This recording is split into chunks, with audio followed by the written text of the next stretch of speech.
Good evening, everyone. Good morning, whatever time you're listening to this session. Welcome to our session on blood groups and the lymphatic system. As I share our presentation for today, I hope that it will be one that is enriching, that learning is going to take place, and that we will be able to advance forward in the syllabus, okay? So this session, as I said before, is on our blood group systems and the lymphatic system, right? So we are still in circulation. So ensure that you are following through. And if you have any questions, feel free to leave it in our comment section and we will take it from there. Okay, so I hope that the session is enlightening to you. There are some other pinned videos in your classroom that you can refer to. So I am Miss Guy for those that are watching via YouTube, and this is our session today on the blood groups as well as the lymphatic system. Okay, so what are blood groups? So we mentioned that blood is a tissue. It is made up of our blood cells, other proteins such as the blood clotting proteins. We have as well as substances that are carried in the blood. But for this session specifically, we're going to talk about blood groups. So all of us, when we mentioned, when we did section C, and we spoke about having discontinuous variation. We said that there are different alleles that we will have in our bodies, meaning that different varieties of blood cells or blood types, and we all must fall into one of the categories. All right. And there are different blood categories which we'll discuss today. All right. So we're going to look at the two blood systems. We're going to look at the A BO blood system and the RH blood system. So feel free to pause the video at any time to take any notes that you require to get in your notebook. All right. So let's talk about our blood system. So our blood group is also called a blood type, right? So any of you know your blood types, you can feel free to drop it in the comment section. It's a very good thing to note because there are circumstances where persons will need blood. Maybe they got into an accident, they need to do a surgery, and they will need blood. And it's always good to know what blood type you have. Now, this is something that they can figure out at the hospital with a simple blood test, but it's always good to know as well. All right, so the blood is classified based on the presence or the absence of inherited antigenic or antigenic substances on the surface of the red blood cell. All right, so we know that the red blood cell is the cell that transports our oxygen. All right, and on the surface, there are some antigens, right? And based on the antigens that are present, will determine your blood type. All right, so we know that antigens are also a type of protein. It may also contain carbohydrates, glycoproteins, glycolipids, depending on the blood group system that you're discussing. So let's first look at the blood ABO blood group system, right? So a person could either have A blood, they can have B blood, they can have O blood, right? Or a combination of A and O. And apart from those basic letters, they can also, the blood groups can be A positive or A negative, B positive or B negative, AB positive, AB negative, or O positive, O negative, right? So we're going to look at what it means to have A, B, or O blood. So the ABO system is what most persons will know about themselves. When they're going to get a blood transfusion, they will say, do you have A blood? Do you have B blood? Do you have AB blood or O blood? This type of system is also present in other organisms, such as rodents, apes, chimpanzees, gorillas, etc. And if you're in the bio class, you'll know that we are in those animals, some of them are we are in the same family in terms of classification, right? So to determine what blood you have, all right, it will depend upon the reaction it has with other antigens and antibodies. All right. So this type of test was done by a man that was called Carl. Right. I'm not going to even pronounce his surname. Right. Is it Lanstina? All right. And he discovered the system all the way back in 1901. And it was further developed over time. So you're going to go through the history today. All right. We're going to go through the history today. But what I want you to know is that you can either have blood A, blood B, AB, and O blood. So please pause the video and write down the types. All right. So those are the options. All right. So blood having antigen A will belong to group A. All right. And this blood has beta antibodies in its serum. Right. A blood that has antigen B will have be in the B group. All right. If a person has both antigens present, they are said to have AB blood. All right. When a person have blood O group, it means that they don't have any of those antigens present. No B, no A.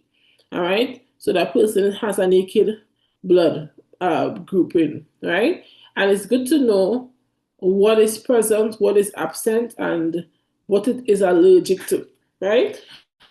So a person who have blood, they have the A antigen present, as we mentioned before, and they don't have the B, and they also have anti-B. What does that mean?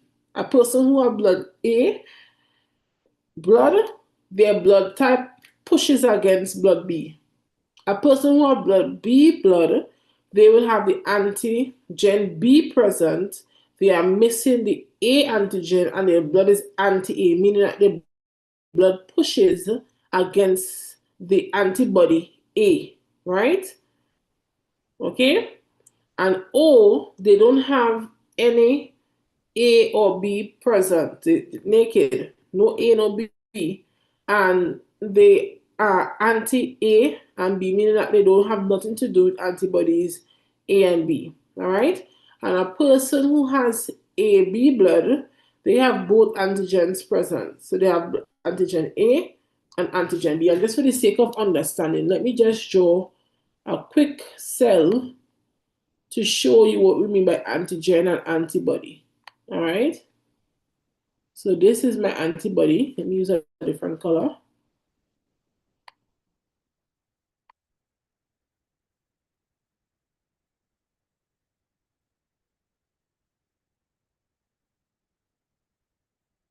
So that is my red blood. That's my blood cell there. And on it, those things are called your antigens. All right. And this is what you call an antibody. All right. So they tend to go hand in hand. All right. So a person who is A type will have an A antigen. Right. A person that is B type will have a B antigen, and a person that is O type will have none. So imagine this circle with no antigen at all, right? But if the person have A, they are basically anti-B, meaning that they don't have nothing to do with the B antibody. There's not friends with the B antibody, right? That's what it means. I hope you understand. Okay, so the principle of blood grouping. So the blood groups, right? It must be known, all right? As I said, the blood grouping is done by a basic test, All right, so they basically expose the red blood cell to the different antigens, and they mix them, and according to how they respond, then they will know what type of blood type a person will have. Okay, so during blood transfusion, it's important to know because there are some people that are good donors and some people are good recipients of these blood types. So you have to know who can give you blood and who you can give blood to. So the person who is giving the blood is called a donor. And right now they are looking for blood donors all around the world because they're realizing that our blood group storages are depleting. All right. So if you can donate blood, please go to your nearest hospital, and it's a good thing to do because in life we never know if at some point you will need blood. All right. So the person who gives the blood is the donor. The person who receives the blood is the recipient. While transfusing blood, the antigen donor and the antibody of the receptors must work together, right? So if you are a person who has blood A blood, you cannot receive blood B blood. All right, so a person who have A can receive blood from persons who have A blood and persons who have O blood. A person who has B blood, they can get blood from a person who have B and O. A person who has AB blood, these are the lucky ones. This person can receive blood from blood A, blood B, and blood O, right?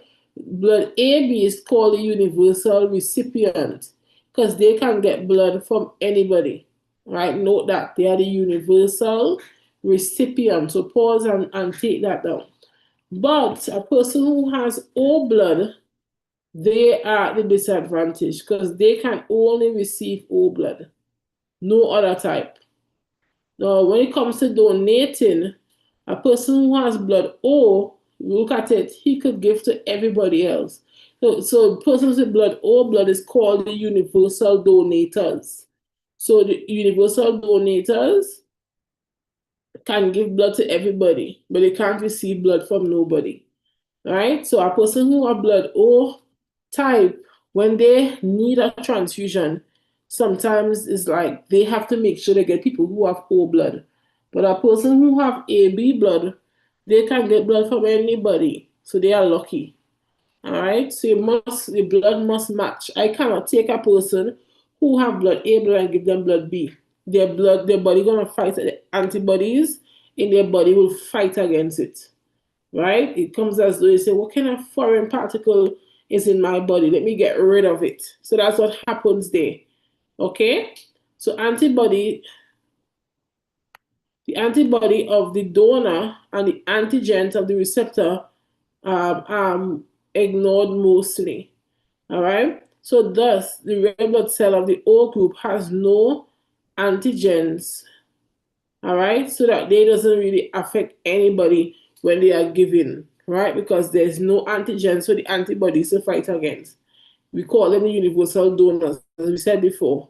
But a person who have AB blood, because their plasma has no antibodies, it doesn't fight against the antigens in another person's body. So they are the universal recipients. They can receive blood from people with A, with B, or with O.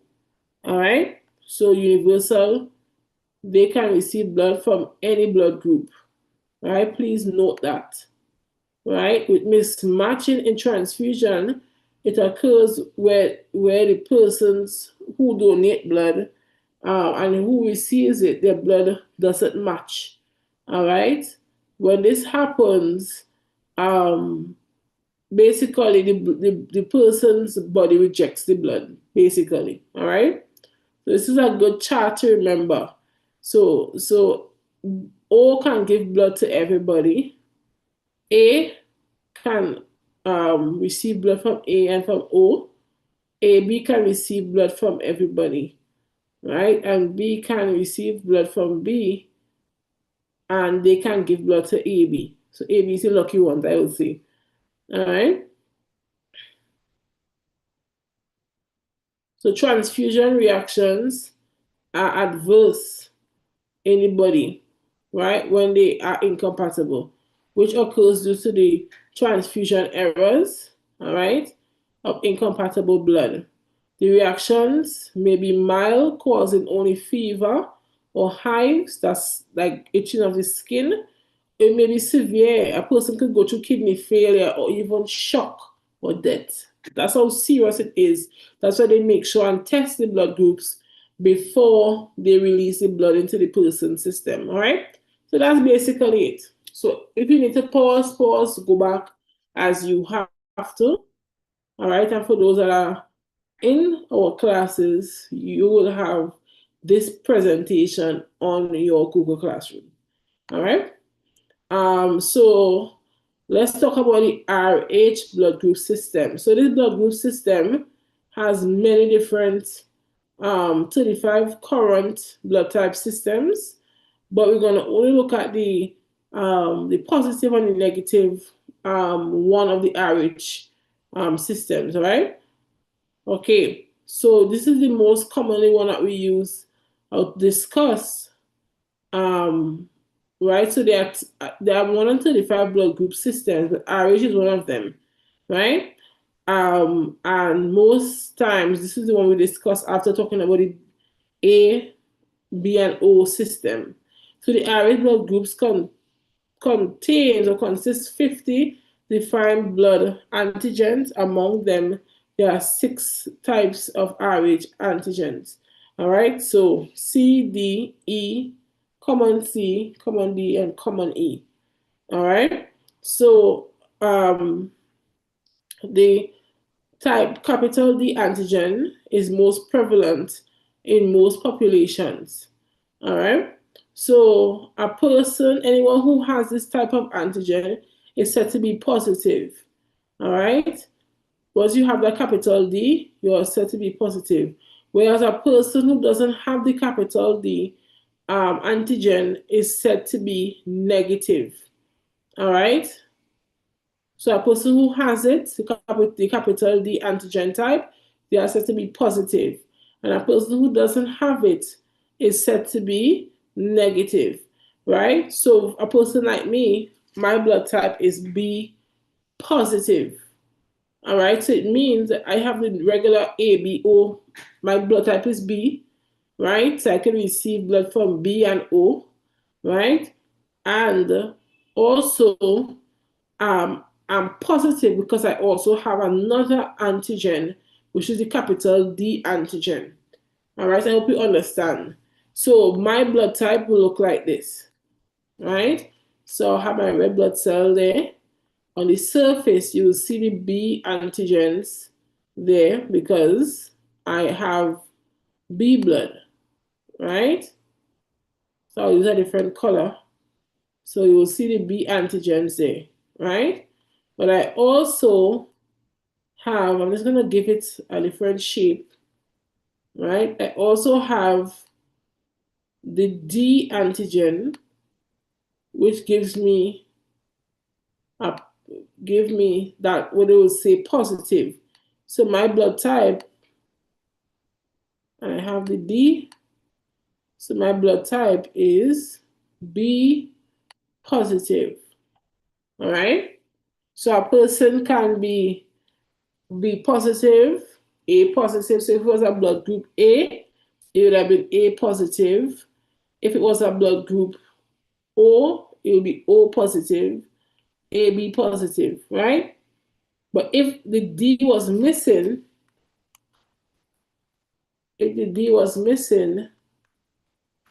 I would have just been B negative, right? So I hope you understand. And this could apply for any group. So this could change from A to B to AB to O, and if the extra antigen D is present, it becomes positive, and if it's absent, it is negative. So I hope you understand. All right. So once the D antigen is present, it is positive. Once it's absent, it is negative. So that's the basic thing you need to know about the blood groups. I think we would have mentioned blood group inheritance in section C, but I'll go through it. So based on the type of blood group your parents have will determine the possible blood groups their offspring could have. So a person could have blood group A, and a person could have blood group AB, right? So you're just going to do it as a normal Punnett square. So A and AB. So their offsprings going to be possibly A or AB.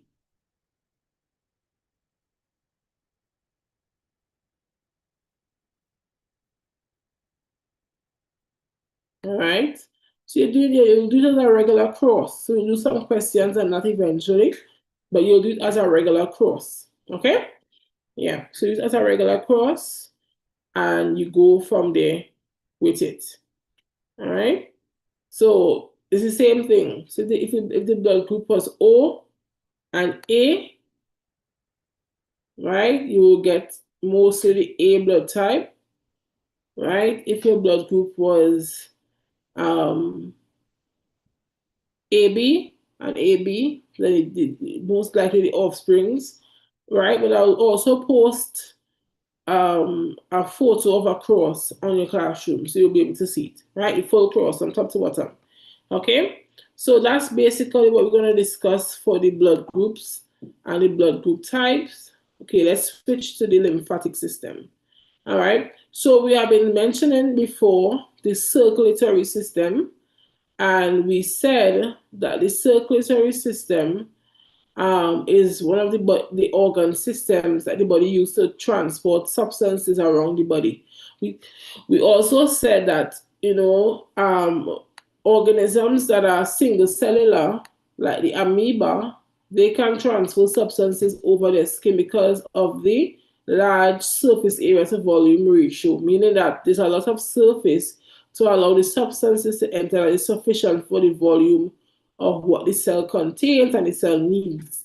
But in humans and plants or multicellular organisms, most of them requires a system in place because we need to be able to meet and suffice the needs of the millions of cells that are in the body. All right, so that's why we need a transport system. All right, so we have the circulatory system which works along with a system called the lymphatic system. Now, yeah, I've been teaching this for years, and there was a time where no questions really came from this section until one year. They brought a whole question on it. So that's why I decided to teach as a separate lesson, all right, to go along with the circulatory system. So the lymphatic system basically mirrors the circulatory system in some ways, and they could ask you to compare the both systems. So that would be one of your homework questions. Is in your worksheet already, right? To compare the two systems. If it's not in the worksheet, please compare the circulatory system to the lymphatic system after we go through. So similar to the circulatory system, the lymphatic system has vessels that are used to transport the substance. All right, it uses organs as well as some tissues, and they work together to help the circulatory system on a whole. All right.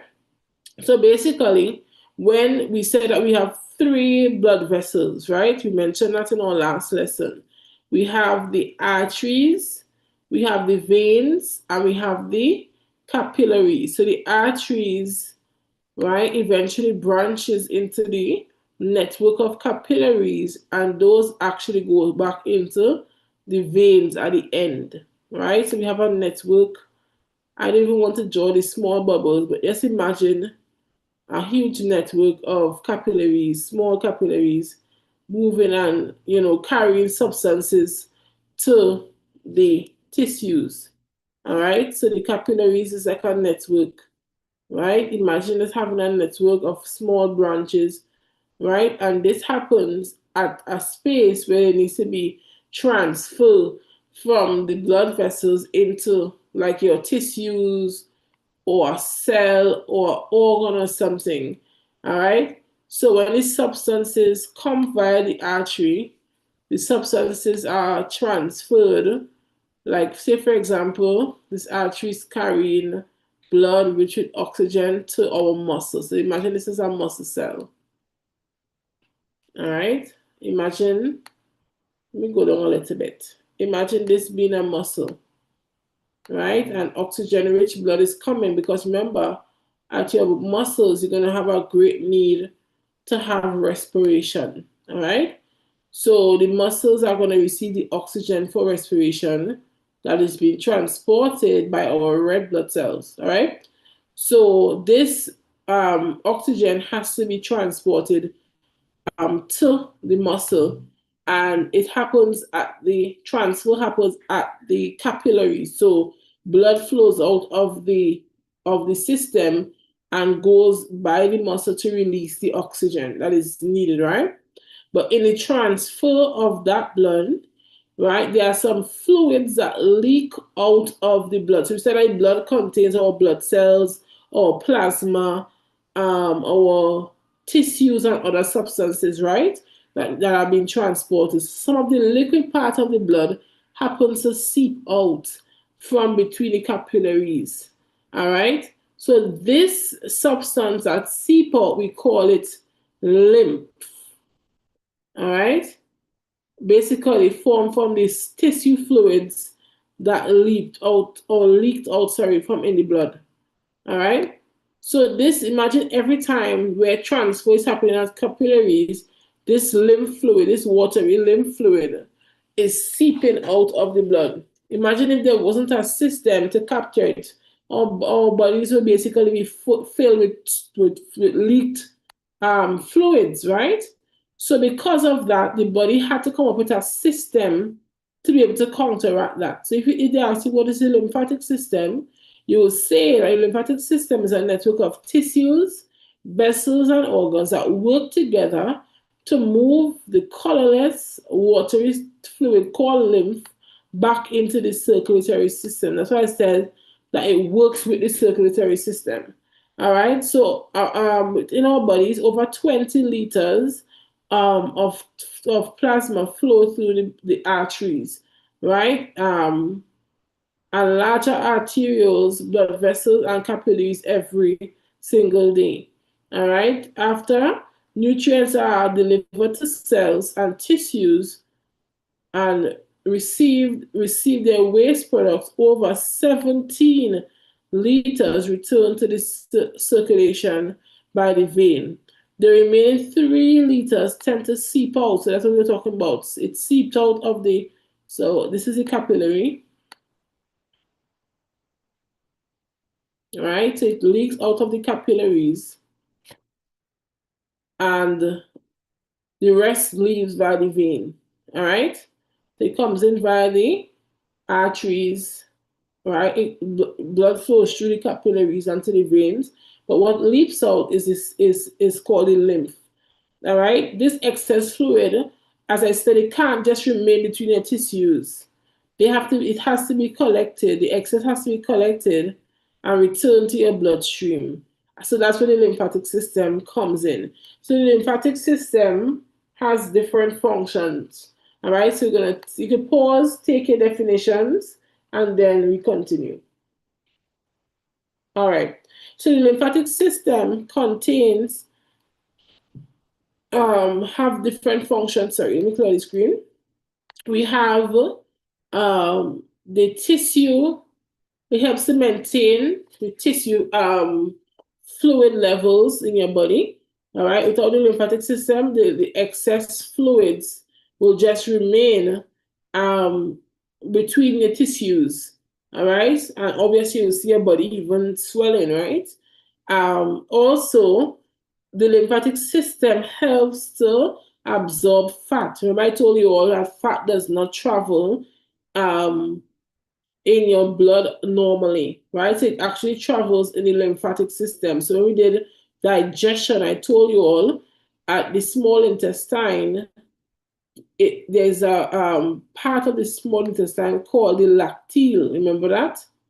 And I told you all that the lacteal is what is responsible for absorbing the fat, and this fat actually goes into the lymphatic system.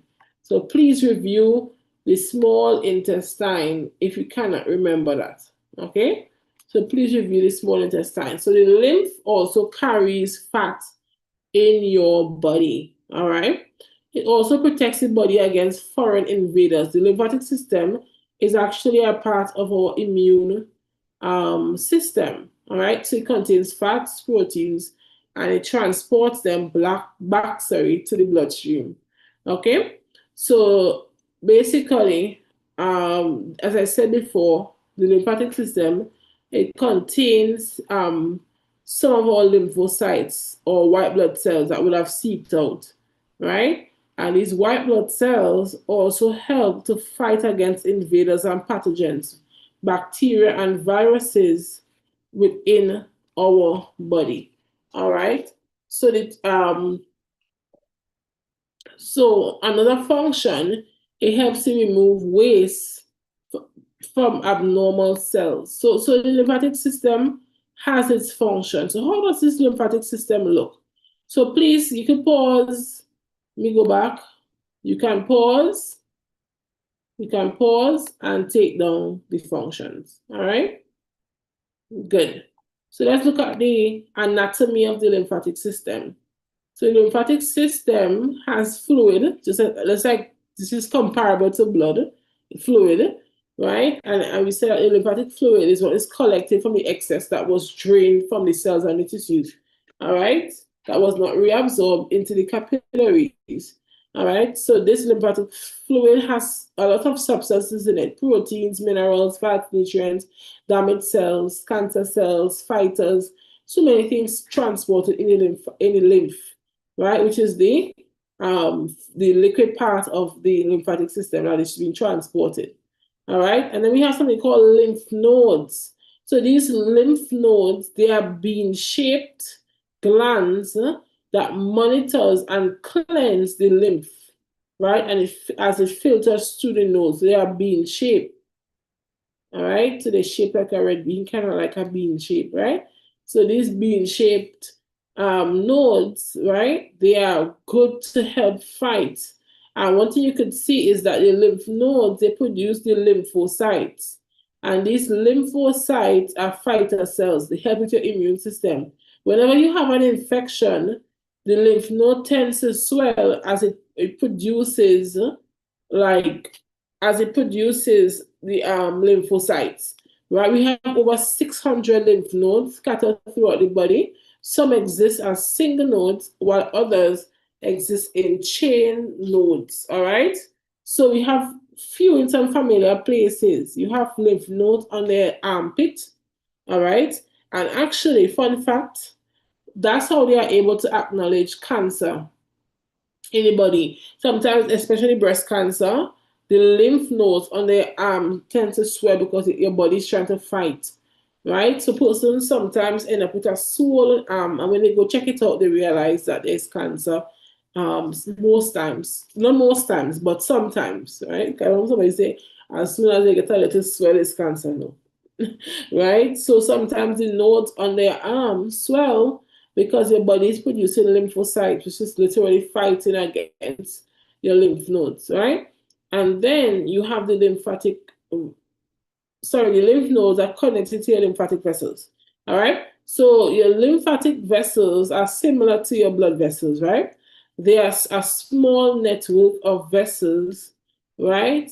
Very small vessels, and they basically transport the lymph. So the lymph vessels collect the lymph fluid at the nodes, and it continues to move it towards a larger vessel, and which is called the collecting duct. Over time, the collecting duct literally filters the blood back into the vein, right? So the lymphatic system, at the end of it, the end point of the lymphatic system is connected back to the circulatory system.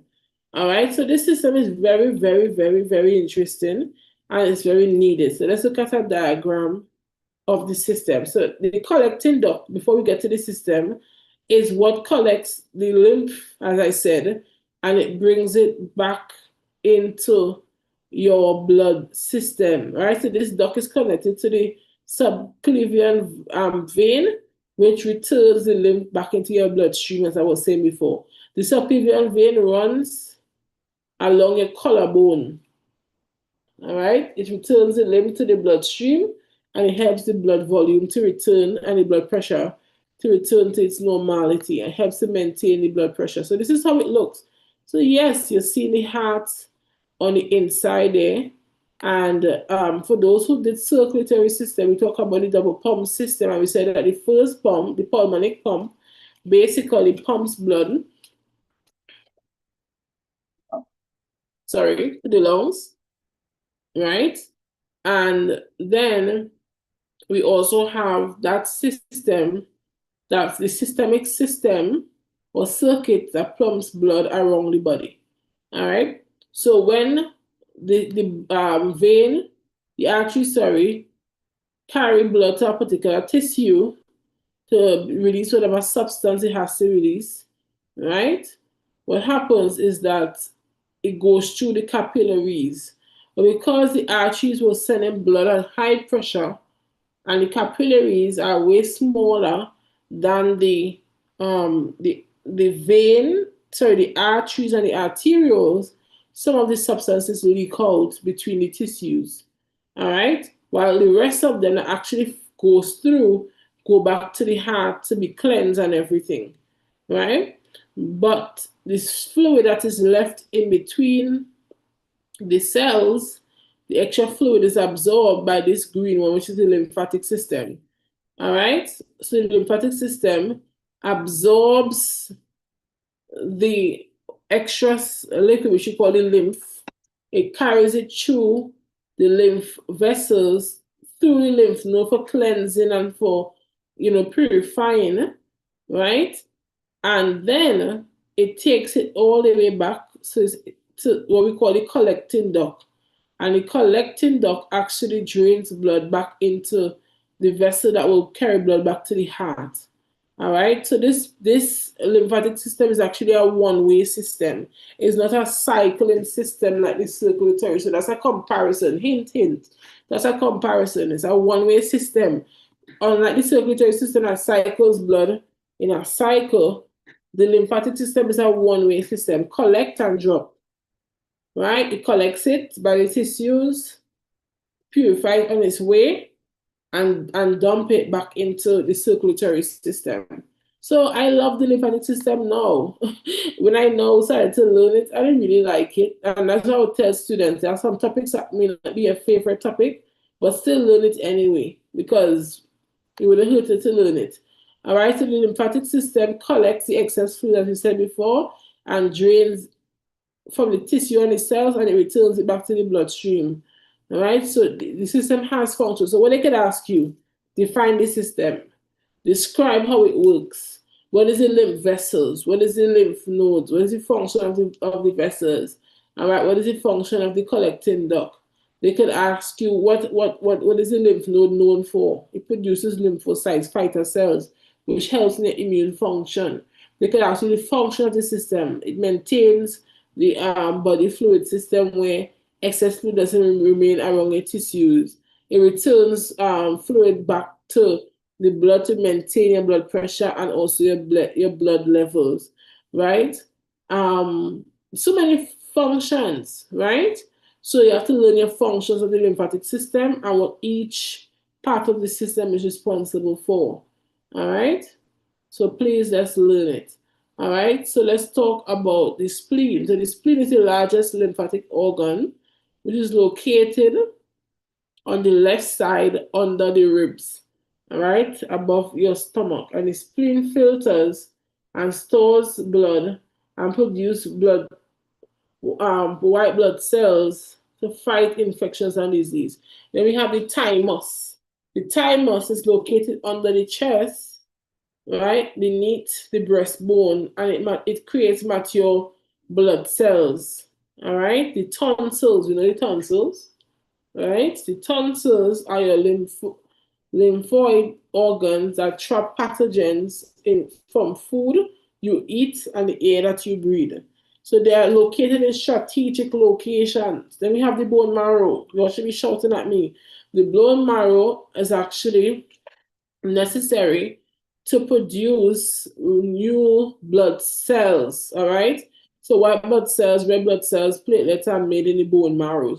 And some people will say, I don't know what's a bone marrow. You know, you eat that chicken leg and the bone and you break it, you see that red thing on the inside of the bone, that's the bone marrow. All right?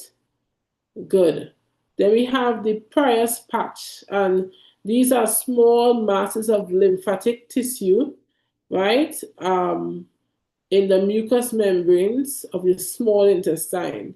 These lymphoid cells monitor and destroy bacteria in the intestine. Okay? And we have the appendix. The appendix contains lymphoid tissue that can destroy bacteria before it reaches into your intestine.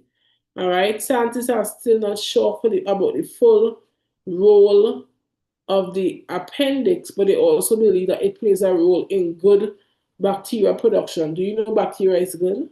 There are good and bad bacteria. Bacteria in the intestine helps to break down food, helps to break down waste, right? So bacteria is not a bad thing. There are good bacteria and there are bad bacteria. So what are some conditions that affect the lymphatic system? We have the enlarged lymph nodes. So please pause along the way and take your notes. Please pause and take your notes, right? The conditions that affect the lymphatic system. All right, so we have swollen lymph node, swollen lymph nodes, right? And this is where lymph nodes are enlarged, cause infection, inflammation, or even caused by infection, inflammation, or even cancer. So that's why I'm saying persons who have breast cancer, especially the lymph node under the arm, sometimes is an indicator, swollen nodes. When you go test it, you will see.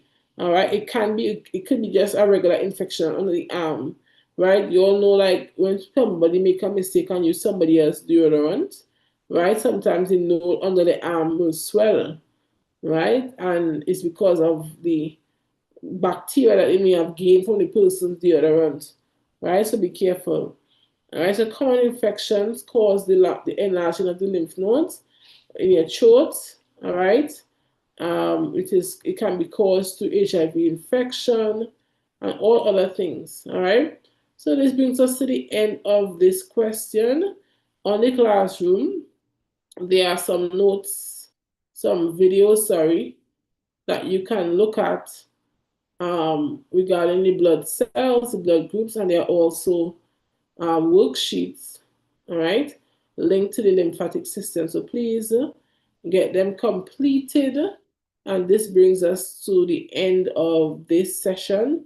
So please pause it and take your notes. And for my students, I'm going to ask you to show me photos of your notes that you took. All right, please draw your diagrams.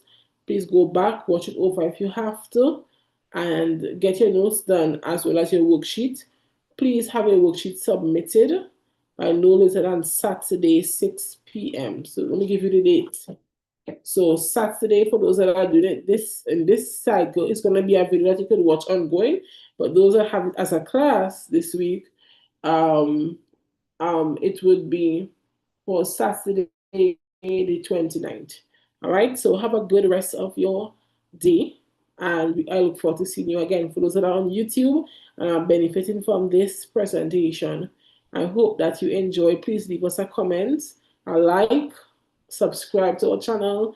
We will be having more videos that are going to help you on your exam preparation journey. All right, so have a good one, guys.